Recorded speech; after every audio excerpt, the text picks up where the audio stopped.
Ever stop to think how much those little impulse buys on your phone are adding up to, and how many subscription payments are sneaking out of your bank account every single month? Before I started using Rocket Money, let me tell you, I had no idea. But the first time I logged in, I saved $435. I couldn't believe it. Rocket Money is a personal finance app that helps you find and cancel your unwanted subscriptions, monitors your spending, and helps lower your bills so you can grow your savings. I just love the dashboard. It shows everything in one place, even the subscriptions you forgot you signed up for. And if there's something you don't need, Rocket Money helps you cancel it. Plus, it alerts you if a bill increases or if something unusual pops up in your account. It's basically like having a personal assistant for your money. Cancel your unwanted subscriptions and reach your financial goals faster with Rocket Money. Go to rocketmoney.com/Kim today. That's rocketmoney.com/Kim. rocketmoney.com/Kim. Sign up for my free daily newsletter, The Current, at getkim.com. So how about we start out with a little trivia question? Okay. If you were one of the world's most wealthiest men, I'm talking about Jeff Bezos, of course, the founder of Amazon. Yeah. What would you have for breakfast? Every single day. It's your favorite breakfast. You want some options? I'll take options. Okay. Let's say it's Eggs Benedict with a hollandaise sauce. Very unhealthy. Okay. Smoked salmon with farm fresh eggs that are scrambled with egg whites. You just look down at your paper.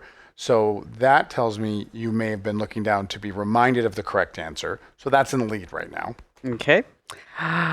Raw oysters, because you're married to Lauren Sanchez. Is an aphrodisiac. Yes. Or baked octopus. Okay. Well, baked octopus obviously was something you just made up on the fly. I'll go with B. The smoked salmon with the farm fresh eggs and the egg whites. Yeah. Baked octopus. No one eats baked octopus. Yes, he does. Yes. It's very, very high in protein. Okay. Very high in protein. Lots of things that are high in protein. He's just trying to get headlines. That's clickbait. But, but he was actually in a meeting and he was trying to buy some company. And the guy was giving him like a hassle saying, you can't afford my company and I'm not going to sell my company to you ever. And that's going to be. And then Jeff Bezos was rumored to say, I am going to have you like my breakfast, baked octopus. Okay. He's also not clever. You're never going to see him in a rap diss battle because that's pretty lame. What? Baked octopus? I'm going to have you like my breakfast? A baked octopus. It's like the whole I eat pieces of crap like you for breakfast. And then the response is, you eat pieces of crap for breakfast? What do you call two octopuses that look exactly the same? I don't know what. Identical.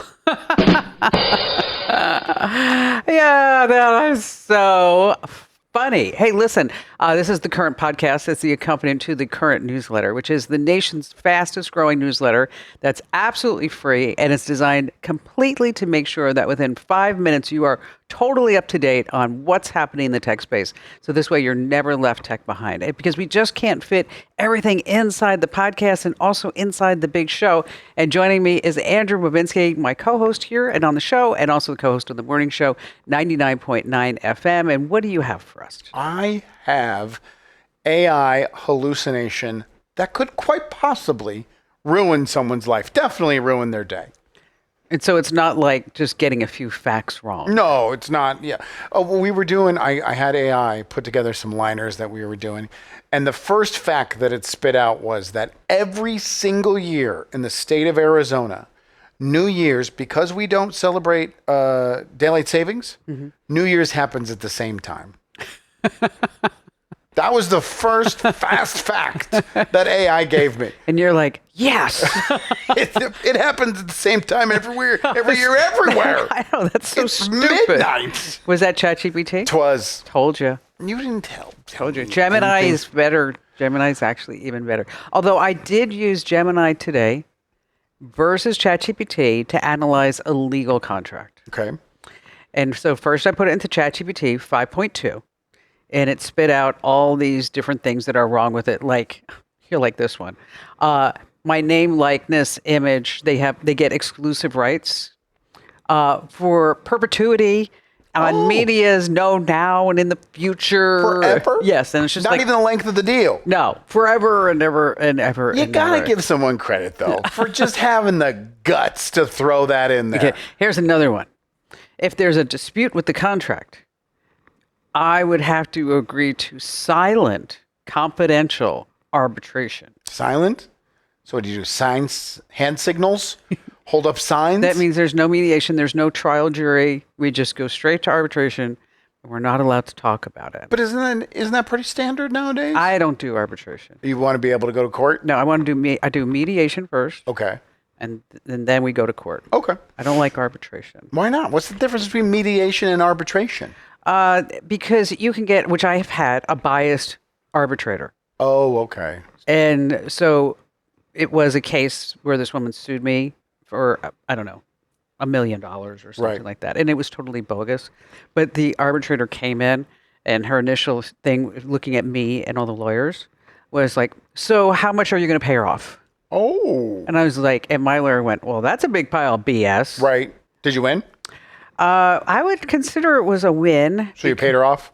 Well, we paid, I did owe her $30,000. Oh, okay. I did. So that was legitimate. Yeah, I did. She quit, but I didn't have a chance to write her a check before she thought that she would sue me.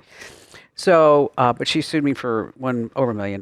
And so we ended up settling for the $30,000 that we originally owed her.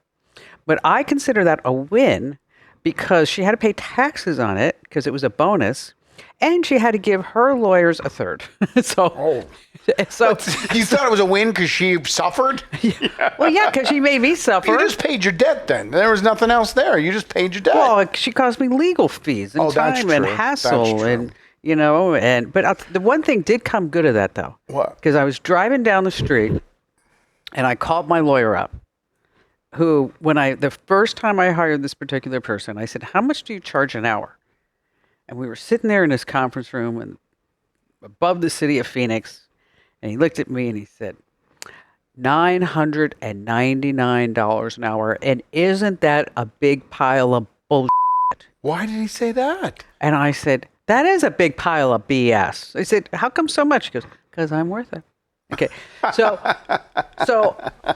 I'm driving down the street, and I call him up, and I said, I'm just so pissed that I had to go through all of that, and I was right all along, and I didn't do anything wrong, and still I have to pay you all this money, and I got to pay the other lawyers money, and then and if she just would have come to me in the beginning and Right. would have given me a chance to pay her, I would have paid her. And then he said to me, "You know what, Kim? You're a lovely person, and I'm charging you for this phone call right now." No, he said you're a lovely person, and you operate with high integrity and honesty, and in all your dealings. And you were 100% right here. There was nothing that you did wrong. And he said, so from now on, before you sign a contract, I want you to send me the contract. And I will review that contract for you for free to make sure that everything's legit. And if, in fact, you ever need legal help, I will help you for free because you're a good person. Huh? I know. So why are you putting this contract in ChatGPT and not sending it to your free lawyer? because I don't want to, you don't want to go to that well a lot because then you become that pain in the butt friend. Then you lose the perk. Yeah, exactly. okay. So today I got this lawyer, I got this contract, I got this one, I got this one. This So you one, put this one in ChatGPT, the other one? Gemini, and ChatGPT did a better job. As a matter of fact, I pasted what ChatGPT wrote and put it into Gemini. I said, look, ChatGPT did a better job. Okay. And it came back and said, you're right. I don't like that. That's new with ChatGPT in the last couple of days. What? Constantly belittling itself. Because I'll say I don't know, I was doing something for Elf on the Shelf. And I was taking pictures of the kids and putting an elf on the shelf in the picture with them and then turning it into a color book page. Oh, that's nice. Yeah. And I was like, oh, the elf in the original picture has a dress. Make sure, can you redo it so that it has a dress? Oh, you're right. I didn't even notice that. I'm so sorry. I don't care, Toaster. Just give me the picture. Yeah. It's trying to be so human. Speaking of being humans, we need people to subscribe.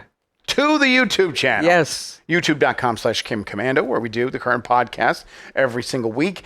When it gets uploaded, you don't have to search if you subscribe. No. You don't have to look, see, is it there? You'll just get this little notification. Bing, little bell. Bing. You'll know we're there. Every time we upload anything on the YouTube channel, you'll know. Subscribe. I am a huge YouTube user. I would say probably 50% of my television and content viewing goes through YouTube. I subscribe to every single thing because it makes it so much easier. This episode is brought to you by Indeed. You're ready to move your business forward, but first, you need to find the right team. Start your search with Indeed Sponsored Jobs. It can help you reach qualified candidates fast, ensuring your listing is the first one they see. According to Indeed data, sponsored jobs are 90% more likely to report a hire than non-sponsored jobs. See the results for yourself. Get a $75 sponsored job credit at Indeed.com/podcast. Terms and conditions apply. Even with a healthy diet, sometimes we need a little extra support to stay energized, sharp, and ready for the day. That's why I'm excited to tell you about a product I love from my friends at Native Path, Native Hydrate. When it first launched in 2024, it sold out almost immediately, and now it's finally back in stock. Here's what makes Native Hydrate so special. It has smart nutrition that's packed with a clean blend of vitamins and nutrients to support deep hydration and daily wellness. And it's designed to work for everyone, not just athletes. And the flavors, wow, peach mango, mixed berry, and tangerine. They taste amazing because Native Path perfected natural flavoring. Grab Native Hydrate while you still can. Get this exclusive offer for my listeners. Save up to 44% plus free shipping. Visit getnativepath.com/Kim. Go now while you're thinking about it. Getnativepath.com/Kim. These statements have not been evaluated by the Food and Drug Administration. This product is not intended to diagnose, treat, cure, or prevent any disease. Individual results may vary. All right, so let's talk about some things that are in the news. Imagine if you called a Waymo for your daughter. Okay. And as your daughter's getting into the Waymo, you hear, yes. And you know what that was? What? There was a man trapped in the trunk. That'd have been more like... Yes. He says the last rider left the trunk open, so he jumped in. And he couldn't figure out how to get out of the trunk. Excuse me? Come again? He's like, hey, there's an open trunk. Might as well just jump in and get a free ride. I don't know where I'm going. Don't know how I'm going to get out. All right. He's an adventure taker. How did she get him out? Did she call the... Yeah, they had to call and they had to pop the trunk open. That's hilarious. Did they call the cops? I don't know. It was just this little cup. We're trying to get her on the show to tell the whole story because I can't wait to hear it. So great. But imagine if the car just left. It did leave. Well, yeah, but I mean, I guess he's been riding around He back could in have there. ended up on the other side of town. He had no idea, just sitting in the trunk. Hey, listen, if this radio thing doesn't work out for you, Uncle Sam's hiring. What's he hiring for? He wants to hire 1,000 tech gurus. Oh, Okay. To come up with like the tech force. okay. And so they don't care if you're young or old, and they're actually like borrowing people from Meta and Google in order to come up with this tech force to bring the government up to par as far as tech is concerned. Now, Why aren't they already? because it's the government, they got rid of the 18F group. That was the one that was looking into it before? No, the 18F group, they fixed the clunky websites for the government. Oh, okay. So if you're wondering why the government websites all look the same, it's because they got rid of the people that were fixing them. Well, that's government too, right? Let's say they wanted to build new websites. The minute they sign the contract, they're not going to be done for like a decade when that technology is so old and outdated anyway. But they're paying up to $200,000 a year. That's pretty good. Yeah, that's good money. Meanwhile, a Florida middle schooler went into lockdown because of the AI weapons detection system. The poor little cherub was flagged because maybe he was carrying a rifle. Right. And it wasn't a rifle. It was a clarinet. But it was loaded. You have to tell the whole story. That clarinet was full of ammunition. Nobody was hurt, but it's another reminder that AI still needs some humans. You think so? I have a related story if we want to get into it. Sure, go ahead. There's this guy. His name's Mike. Lives in Reno. And not the best guy. And he continues to go to this casino. What do you mean, not the best? He's kind of a degenerate, Okay. All right. alcoholic, has some issues, All right. and keeps falling asleep at the casino. Oh, well, that's bad. Would find a corner, bench, one of the slot machines, and fall asleep. So the casino was sick and tired of it. They got his ID. They told him he's trespassed, and if he ever returns to the casino, he'll be arrested. Okay. Mike leaves. Fast forward about a week later, Jason comes into the picture. Okay. Jason is a UPS driver, gainfully employed, decides, you know what, I'm going to go play some craps on a Friday night. Goes into the same casino, walks over to the craps table, plays craps for about 2 to 3 hours. Okay. Walks away from the table, is about to leave. He's going to go to another casino because his luck had run out. Stops at a blackjack machine when security came up to him and said, hey, Mike, you got to get out of here. You've been trespassed. But that's Jason. And Jason's like, I'm not Mike. Pulls out his wallet, shows the security guard his ID. Security guard's like, okay, I apologize. Gives him back his ID. As he's walking out, he's surrounded by security, brought to the floor, handcuffed, and brought to the back. What a lawsuit. Because the AI software that the casino uses identified Jason As Mike. who had been trespassed. Do they look alike? Similar. Okay. When you compare their IDs, they're 7 years apart in age, Okay. 50 pounds apart in weight, 2 inches apart in height, Okay. and they have different eye color. Okay. So you think they look alike? From a distance. And the AI software says it's a 100% match. 100%.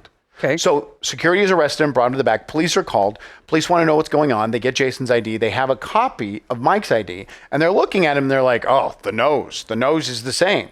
Mike has a goatee. Jason doesn't. Again, 50-pound difference. And you can tell in the photos that Different one eye is color. way heavier than the other. Okay. And the police deduct, well, obviously, this is Mike. He's got a friend at the DMV who's just spitting out. Yes. Honest? Who's just spitting out IDs for him so he can do whatever he wants. So we're gonna go hunt him down. They're interviewing Jason. He's telling them, I am not this Mike guy. I've never heard of this Mike guy. I work for UPS. I came here to gamble. Why? Get me out of these cuffs. He also said that he injured himself when they took him to the ground to handcuff him. Excellent. And he's in a lot of pain. Wish I was a lawyer. We'd be making so much money off of this. So police body cams show the police officers going to security and saying, tell us about this software.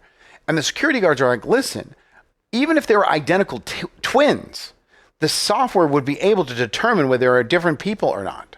This is the same exact guy. And they show the police the results. 100% match. The security guard even says this software is so good, it could tell twins apart when a mother couldn't. That's a lot. So they take him in cuffs, put him in the car, bring him to the station, fingerprint him. Oh, this poor guy. But at this point, they don't know who he is. So the arrest report has the name John Doe in it. Okay. Fingerprint him, fingerprints come back. He's not Mike. Report also comes back that Mike has a history of arrests, and he is not him. They know for sure this is Jason. Such a lawsuit. Take off the cuffs, release him. God. He went to urgent care immediately because his shoulders were in so much pain. He did. And I bet you he has a back injury and a neck injury. He's never going to be able to work again for the rest of his life. And plus emotional duress. But we're not done. Oh, gosh. Because the police have software of their own that once he was identified as Jason and the identification was put into the system, the arrest then changed from John Doe to his name. And now he has a criminal record. Oh, yeah, he's never going to work again. All because of artificial intelligence not knowing what it's doing. Do we know that casino? I think I need to go there. There's probably somebody who looks like me. Trip and fall. Just go in there and trip and fall. No, where's the camera? I'll be looking at the cameras going, hi. And I actually watched the entire body cam video of when they were at the casino talking to security. And the police in the beginning were just like, this doesn't make any sense. We don't know what's going on. He says his name is Jason. And the cop goes, I kind of believe him. He sounds like he is telling the truth. Well, once the security officers say, how great this software is, and there is no doubt in their mind that this is Mike with a fake ID, the police then change their entire story. Well, I guess he is kind of acting suspicious. I guess he probably has, like I said, a friend at the DMV that's just printing him whatever ID he wants. So because of the AI, it convinced the cops to arrest this guy. Did they go try to find Mike? Well, Mike is trespassed and he's an upstanding citizen, was staying away from the casino. They didn't go try and find Mike because they thought they had him. They thought it was him with the fake ID. And Mike didn't do anything. He wasn't even there. no, well, he did something in the past. Yes. But Jason was like, he even said to the cops, why do I carry an ID if you're going to trust the AI system over me?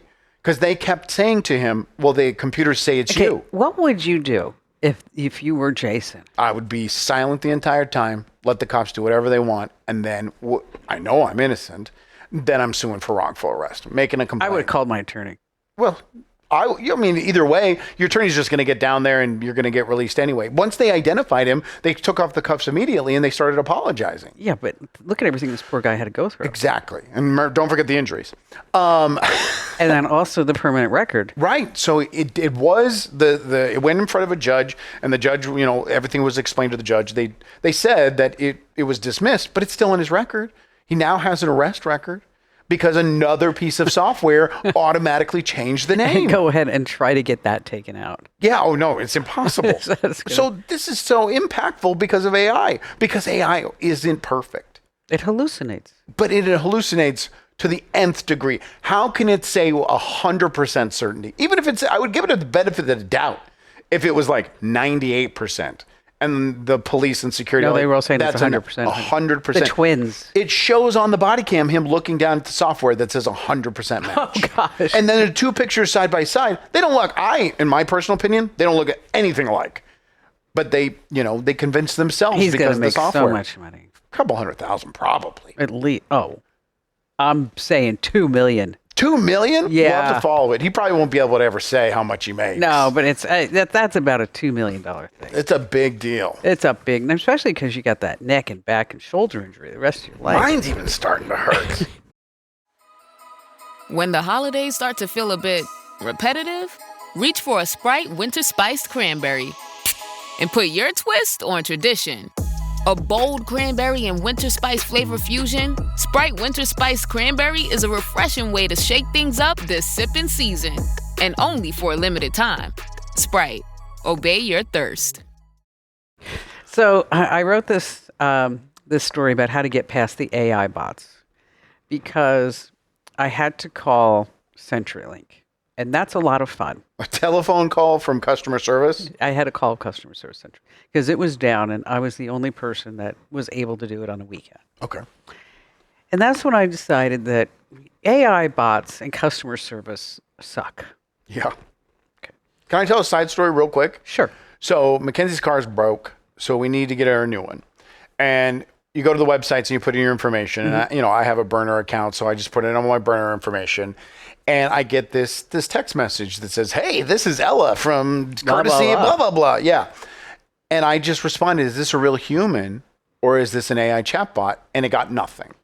So I ended up going to drive the car anyway because we were interested in it. And I'm driving around. I'm like, "Yeah, and I got that thing from your chatbot."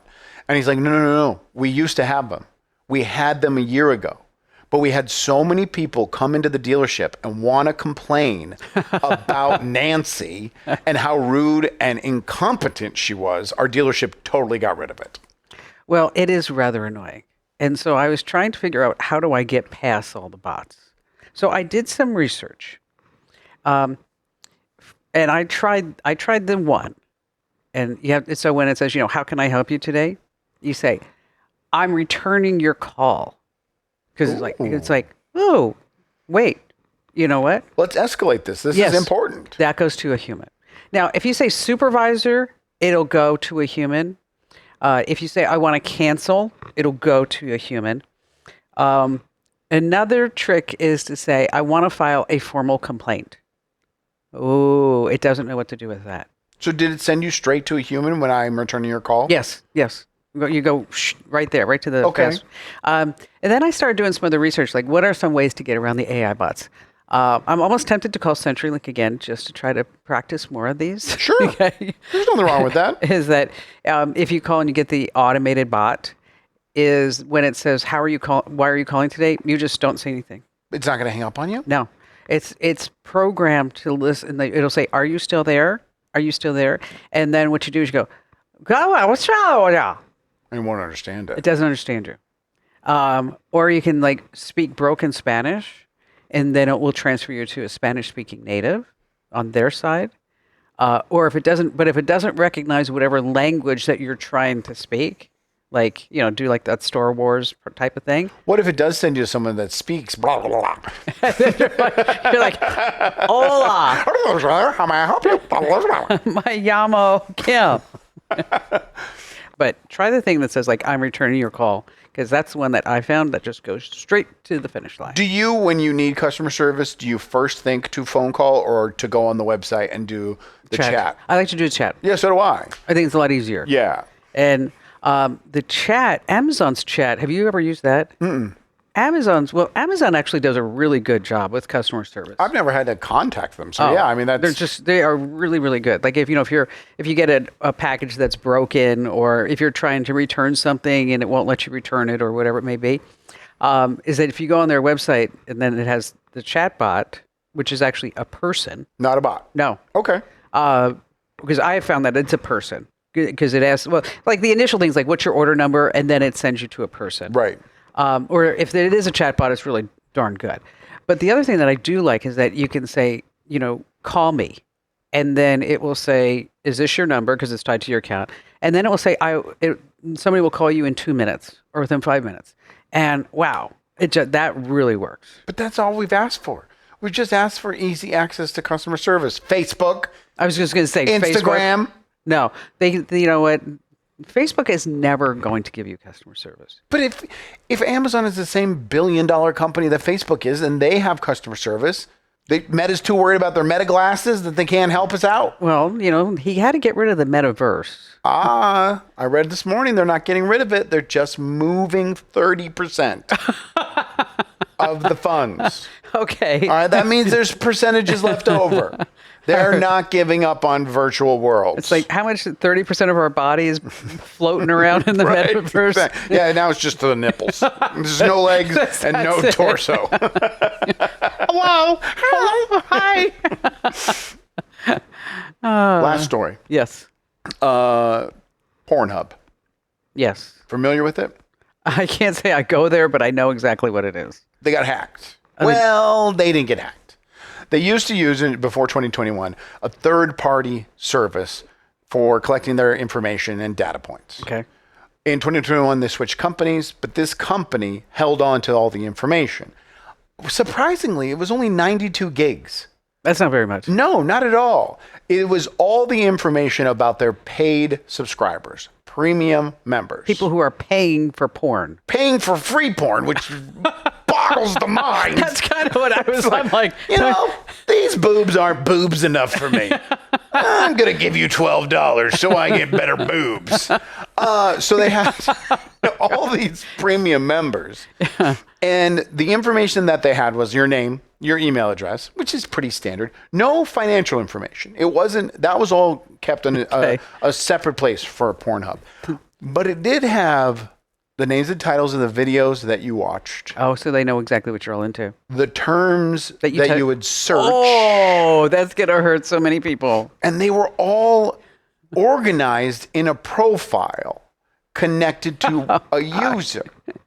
And so every fetish is out there. Right. I mean, it's just like, Uncle Harry, you're into pancake spanking?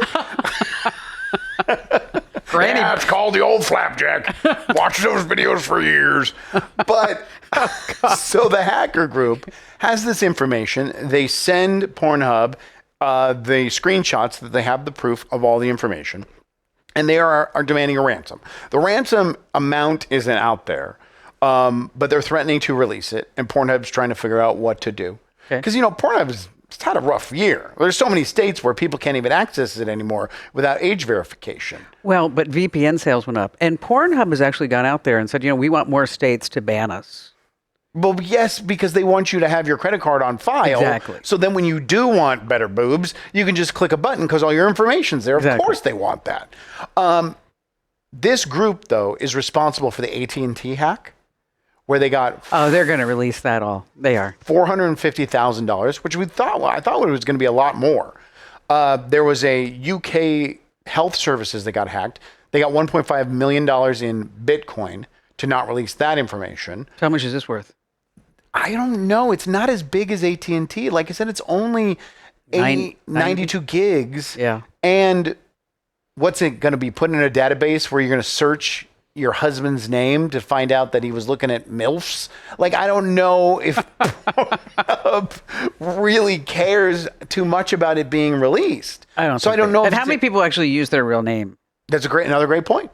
I mean, Well, it's got to be connected to your credit card, though. So if you sign up to that's be a true. premium member, it's going to be tough to get away with an alias. on a side note, I don't want to tell the whole story, but I know where one of the gentlemen lives, who was the original credit card processor for Pornhub. Okay. And talk about a spread. Big house? Oh God, huge house. Why people pay when you can get it for free? I mean, huge Beyond me. house, and like things in this backyard that that you were just like, oh my gosh. Now, how do I know this? Okay, I've never been to the house. Oh, Okay, but I have walked by the house several times. he's your neighbor? Well, and not quite my neighbor, but pretty close. And but cameras all over. And What's going on in the backyard? Like, we're talking about dirty stuff? Oh no, just Just expensive. expensive things Okay. things Extravagant. That, yeah, it's like, I mean, he's got little kids, and I mean, it looks like a Disney park back there. Expendable income. There's a lot of processing must be going on at that Pornhub website. So every time I go by, I'm like, yep, porn bought that. The house that porn built. You know, it was like when I don't know if you were too young, but when porn was first hitting the web, Yeah. Barry comes in, he's like, come, we got all these servers. I got an idea. He wanted to host porn? Like, You should have done it. I'm like, no, we are not doing that. Why not? Just make a little side company, have not No. connected to you at all. You know what? That's kind of was his thing. I'm like, no, I'm not getting in the porn industry. I've been the digital porn goddess. No, but Missed you're- the boat. Now I'm just the digital goddess. I mean, Sounds pretty lame when you think about the other one. I could have had the whole yard. There's so many bleeps that are going to need to happen in this podcast. I'm still laughing about the flapjack. Oh God! I hope everybody else is laughing as much as we are. Well, that's a wrap, I think, on that happy note. What more can we say? So make sure that you leave a few kind words wherever you get your podcasts. Doesn't matter. Just leave us a great 5-star review. Leave a comment because that really helps the algorithms. And hit subscribe, follow wherever you get your podcasts. And if you don't already sign up for the newsletter, make sure that you do. Head over to getkim.com. That's getkim.com. And thanks for being here. You know, I recently got a note from Austin in Atlanta, and it's a question that I hear a lot. You know, why do I have to pay some company to remove my personal information off the internet? Why should I pay to have my name, my address, my social security number, my home telephone number, my cell phone number off of these annoying people's search sites? Well, here's the deal. You have to, because there is no federal law governing this. Okay, if you live in the state of California, you do have some help, I guess you'd say, is that you can remove your personal information from these hundreds and hundreds of sites. But go ahead. You try to do that. I did it, and I just gave up. And that's when I found this company called Incogni. And let me tell you something. Incogni is amazing. I mean, it was a service that I signed up for, and then I immediately ran down the hall and I said to Tracy, who's in charge of sales, Tracy, the whole world needs to know about Incogni because their whole basis of their company is to make sure that we protect our privacy. Because anybody out there can buy your personal information up to and including the government. Now, there is an act in Congress right now where they're trying to make sure that the government can't maybe get your phone number without a warrant. Well, it's probably not going to pass in the Senate. So in case you are wondering, Austin, is there a law that will help you out? No, it's totally up to us. And joining me right now is the head of Data Broker Management, Polivas Renotas. And I'm sorry if I mispronounced your name because You know probably far more English than I know Lithuanian. So glad to have Yeah, you. thanks for having me. So let's start with the data brokers. What do you think is the most shocking piece of information that these data brokers can buy on each and every one of us? I would focus on what's the most important in a way. It's home address. When it comes to shocking data points, I would say social security number is something that people do not realize that it's something sometimes there, which can affect a lot of different parts of your life, right? So I would say these two. And that's really how I found Incognito, is that I went on to these people's search sites and I was astounded. I mean, that they had my name, my age, my home address, everybody I was related to, their ages. They even had my cell phone number and they had my home telephone number. Yes, I admit that I still do have a home landline. I'm probably one of the few people in the country that still does. But here's the reason why, in case you are wondering why I have a home telephone line, is that in the city of Phoenix, state of Arizona, is that if you have an elevator in your house, that elevator is required to be tied to a landline. Don't ask me why, because I actually talk to people like, but my cell phone's in my pocket, and there's this big red button that if you get caught in the elevator, that you're still going to be able to have, you're still going to be able to contact somebody. But when you start looking at these data broker companies, I alluded to that, in the state of California, and there are some few other states that, that there's some help to get you out of these data broker sites. But go ahead and try, because they make it really difficult, don't they? Yes, that's actually a very good point that you mentioned. There is help, there is laws that give you rights, but implementing those rights is something that you would get into a lot of trouble by trying to do that yourself manually, right? Because there's hundreds of brokers, hundreds of sites that you have to contact. And it's not only about contacting them, it's about dealing with them when you send out the request. So sending out the request is just one part. A lot of them don't want to get your information out of their databases. So they fight back. And that's where I think a lot of problems come that people don't realize. Well, and they make it, they make it incredibly difficult. I mean, they're not going to make it easy, because that's how they make Exactly. their money, right? And so, you may have to, believe it or not, fax your ID to a certain phone number. I mean, go ahead, try to find a fax machine. I know there are those services that will send the free faxes, but who wants to go through the hassle? And then you have to fill out these forms, and then you've got to find the URL where you actually are. Then you have to include that. And then once you do all that, then there's all these CAPTCHAs and these other hoops that you have to jump through just to have your personal information removed. And then if you remove it, it doesn't mean that they're not going to add it back in. I mean, because you may go through these hundreds and hundreds of gyrations, but it's still kind of crazy. And so you have all your personal information out there, and it's, available for the taking. Sometimes it's even free. Nobody even has to pay. And it's not like they even vet you if you say, listen, I need to find so-and-so's home address, or, and it's not like they're going to say, what is your intention for that? No, they just sell the information. And so if you are concerned about your privacy, that's why we're here talking about what Incognito does. So let me ask this question. So if it's so difficult for the average person to get themselves out of these databases, why are you guys able to do it? Actually, a very interesting question. I think one thing to note is that we have been in the market for quite some time now, and we just know the right answers to some questions in a way. We have the capacity and resources to push the data brokers, and we have done a lot of homework in the last 3 to 4 years when we have been live, that we managed to push some of the brokers to actually now comply a lot easier to us versus in the cases where you would try to doing that yourself. Because again, when you're contacting someone on behalf of, I would say, 10,000 people, it's a completely different case when you are contacting someone on your own, right? And when they know that it's incognito now, they're a lot easier to deal with in most of the cases. And so tell me, how does the data suppression list work? Because when I look at my dashboard, which, by the way, it's fabulous, folks. I mean, you actually see the work that Incognito is doing and the number of hours that it has saved you. Seriously. I mean, you get on and it's like you see this arrow just going straight up. I mean, right now, I think Incogni has made 1,945 requests to get me out of these databases. And then there's a side of it that says the data suppression list. How does that work? So in a way, it acts as a filter. So Californian law has this part where they allow businesses and data brokers to keep a minimal amount of information and not delete everything that they have about you when we send a request. And they keep that information in order to never re-upload your data again. So it acts like a filter, right? So when there's a new big batch of data coming in that might contain your information, suppression list is just something that says, stop, Kim's data has already been deleted.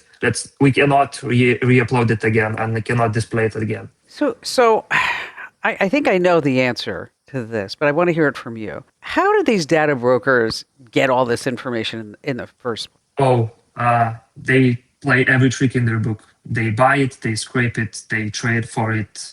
I mean, anything goes, honestly. And so, but a lot of this data that we are giving up personally. I mean, when we install an app on our phone, I mean, whoever reads the terms and conditions when you install an app, and you're like, okay, I agree, boom, there. And then every single time that you get on your phone, every single time that you create a new data point, well, that's just another data point that these brokers are consuming, and then they're buying and selling it and trading it, as you mentioned, because it's a profitable industry. How much money do these data brokers make anyway? It's tens of billions dollar industry. I think I've seen a research that said that by 2035, I think it's going to be $100 billion industry, something like that. So wow. A lot. You know, I interviewed a head of a big marketing agency, advertising agency, and there was at one point a couple of years ago where the number of different data points on the average American, it was estimated to be like 25,000 different data points.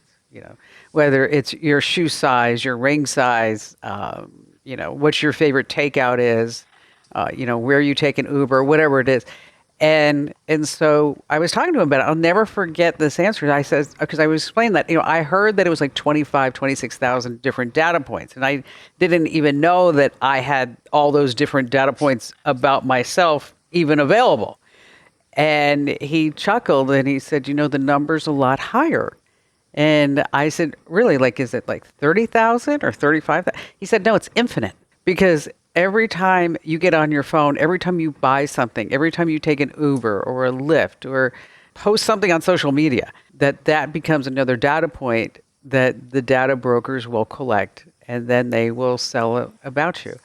So sitting in your shoes, and you're working with all these hundreds and hundreds of different data brokers, is there anything that we can do as a preventative step to maybe limit our exposure with the data brokers? Yes, and a lot of it you have already covered. So it's limiting our online presence by doing something that everyone hates to do, is reading privacy policies, understanding how our data is being used, right? And it's not only about downloading apps, it's also about filling in surveys, subscribing to services, basically just understanding how far your data will go when you are giving out yourself, like when you're giving it out voluntarily, right? So that's one thing. Another thing is, again, just being a lot more cautious about where data is exposed, what it's out there about you, what kind of data you posted by yourself on your social media, on your platforms like Facebook, Google, and stuff like that. So just being a lot more cautious, a lot more concerned with what happens and who knows what about you. Yeah, and see, that's just it. My son's 24, and his generation, I don't know if they have any expectation of privacy, because everything's always been put out there on Snap or Instagram or TikTok or whatever it is. But I was really surprised that when it came to finding out where he lived, that became a real red flag for him, because that became, as in his words, like a vulnerability that he really hadn't thought of before. And I think a lot of people may not necessarily know how much information is about themselves. And so, that's why I tell people, if you're not sure, go to some of these people search sites. and type in your name. And of course, they're going to try to upsell you a package. It doesn't mean that you need to buy the $49.99 a month, because they're always going to give you that little snippet, of what they actually see. And that's just one place. So how many different data brokers are there? I would say it's infinite, as you said earlier. It's infinite because when you look at data brokers, the categories that the data of the data that they collect is infinite now, because one data point gets added, it's combined with another one, so it's infinite. When we talk about data brokers that collect personal information, as in your home addresses, emails, stuff like that, it's around 500. Yeah, it's So that huge. that has a closer number to it, and that's just only those that are smart enough to register with the California Data Broker Registry, which is sort of the golden standard of the market. And there's plenty of those that want to stay in the shadows, risk it, of going in the shadows. So there's a bunch of them as well. Yeah, and of course there's like you said, there's probably countless other ones that are out there too. So one of the things that I like that Incogni does too is that if you find something about yourself on the internet, some other place, that you can actually let you guys and gals know, and then you'll actually have human beings try to remove that too. Yeah, so that's part of our new service that we launched this year. It's called Custom Data Removals. So this is where we wanted to expand outside of data brokers in terms of our removals, right? Because one thing that you mentioned early on that was spot on was that addresses is something that is now being exposed, not only data brokers. You can find it where you have exposed it yourself or someone else reposted it. And that's what I think really matters now, is that we go beyond data brokers, because it's not only them exposing data, and we needed to tackle this issue. So now users can submit all of the places where they found your information to us, and it's our team now that takes these extra careful steps and puts that manual attention where it matters to really push those sites to remove, because with them it's twice as hard as it is with data brokers now. Well, and one of the things that I've experienced firsthand since I got Incogni is that my number of spam phone calls have vanished, and the spammy texts and the junk mail, because it makes sense, because if you're not in the databases, how are they going to contact you? So it's and so that's a whole nother side benefit. Well, thanks for being here, and thanks for sharing your perspective on how the data brokers work. And folks, we are talking about Incogni. It's a fabulous data removal service, so that this way you get out of these data broker sites and the people search sites. And as a Chem Commando listener and viewer, that you can get 60% off right now. But you have to go to this special address, because otherwise you'll probably pay more. You want to go to privacykim.com. Once again, that's privacykim.com. Thanks for joining us. We appreciate you. And next time you're in Phoenix, or if you're ever in Phoenix, you have to come see us. Thank you. I will. I'm going to get to Lithuania one day, I think. Okay. Yeah, we're waiting for you here. Thank you. I've gotten several invitations. Maybe this summer. Maybe not in the winter. Not at all. No, please, summer it is. You got it. Thank you.